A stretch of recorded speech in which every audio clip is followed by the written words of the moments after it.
오늘 아침 제주 4.3 평화공원을 찾아 4.3 희생자들께 참배했습니다. 다시 한번 희생되신 분들의 명복을 빌며 유족들의 아픔이 치유되기를 간절히 바랍니다. 77년 전 제주에서도 독재자에 의해서 불법 계엄이 선포됐습니다. 제주도민에 대한 잔인한 살상 행위가 자행되었습니다. 국가폭력에 의해 무고한 도민들이 목숨을 잃었습니다. 국민이 위임한 권력이 국민에게 총뿌리를 켜는 해방 이후 최초의 계엄이자 국가폭력이었습니다. 제주 4.3은 단순한 과거의 비극이 아닙니다.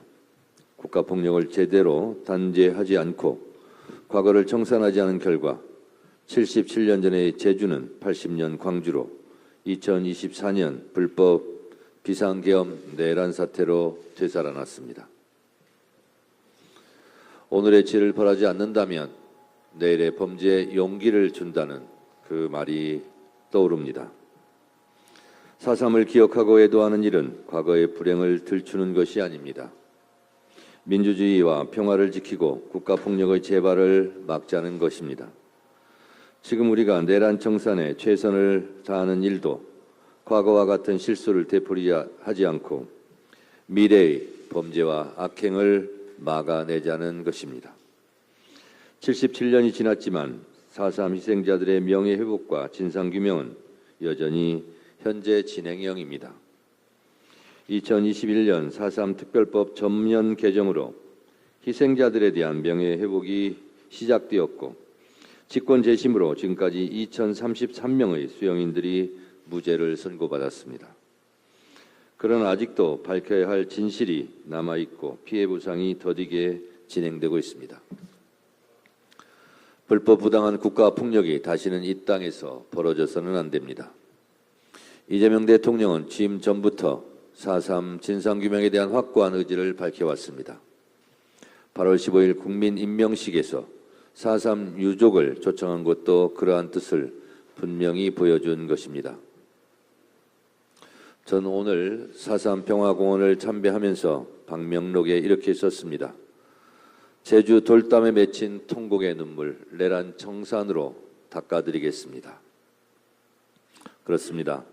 이재명 정부와 더불어민주당은 제주의 눈물이 다시 반복되지 않도록 하겠습니다.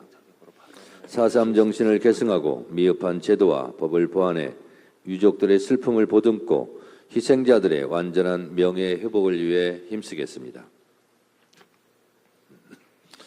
사법개혁은 법관과 판사 모두가 다시금 국민들로부터 존경받을 수 있도록 되돌려 놓자는 것입니다. 정치적 편향성으로 오염된 조희대 대법원장 등 일부 판사 때문에 많은 판사들이 도매금으로 처리되는 것을 막자는 것입니다. 사법부의 신뢰를 높여 놓자는 것입니다. 대한민국 사법부 전체를 놓고 논하자면 훌륭한 법관이 훨씬 더 많이 있습니다. 숫자로 따지자면 훌륭한 법관, 판사의 수가 그렇지 못한 경우보다 비교할 수 없을 정도로 월등히 많습니다.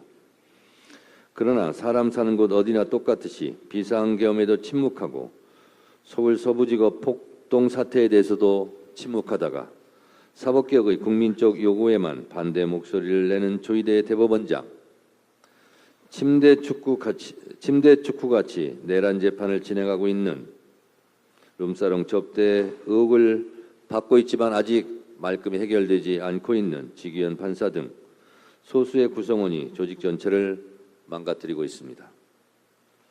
이렇게 반성과 성찰을 모르니 사법개혁이라는 국민의 명령에 직면하는 것입니다. 지난번 서울중앙지법 김주옥 부장판사의 통렬한 조희대 사퇴 촉구하는 글을 소개시켜드렸는데 오늘은 서울중앙지법 송승영 부장판사의 내부 비판을 소개해드리도록 하겠습니다. 사법개혁의 요구는 12.3 비상계엄, 서부지법 폭동사태, 대선 직전 야당 대표에 대한 전원합의체 판결 등 일련의 과정에서 사법부가 법치주의와 기득권 수호의 최후 보루로서의 역할을 다하지 못하고 오히려 이례적인 절차 진행으로 선거에 개입함으로써 국민 주권주의를 무력화하려는 시도를 했다는 비판 등에 기인한 것이라는 서울중앙지법 송승용 부장판사의 일침을 조희대 대법원장은 명심하시기 바랍니다. 국민들은 과거 독재 정권 시절 권력에 굴복하지 않고 사법권 독립을 지켜낸 판사들을 기억합니다. 사법개혁은 법관과 판사로서의 자존심을 회복하고 다시금 존경받는 직업으로 되돌려 놓자는 것이지 결코 사법권 독립을 침해하자는 것이 아닙니다. 법관과 판사들이 과중한 업무를 덜어내어 더욱 국민 가까이에서 호흡하고 국민 눈높이에 맞는 판결을 내릴 수 있도록 기반을 마련하자는 것입니다. 자정 능력을 잃은 조직은 결국 외부의 힘을 빌어 개혁을 할 수밖에 없습니다. 법원 스스로 내부의 목소리에 귀 기울여 사법개혁의 길에 동참해야 할 것입니다. 어제 대정부 질문 과정에서 민주당 부승찬 의원의 충격적인 의혹 제기가 있었습니다. 이 의혹 제기에 대해서 조희대 대법원은 출근 퇴근에 기자들의 질문을 피하고자 마치 언론을 입틀막 하듯 출퇴근 촬영을 불허한다고 발표했습니다. 이 무슨 해괴한 발표입니까? 법원 노조에서도 드디어 못 참고 성명을 내고 있습니다.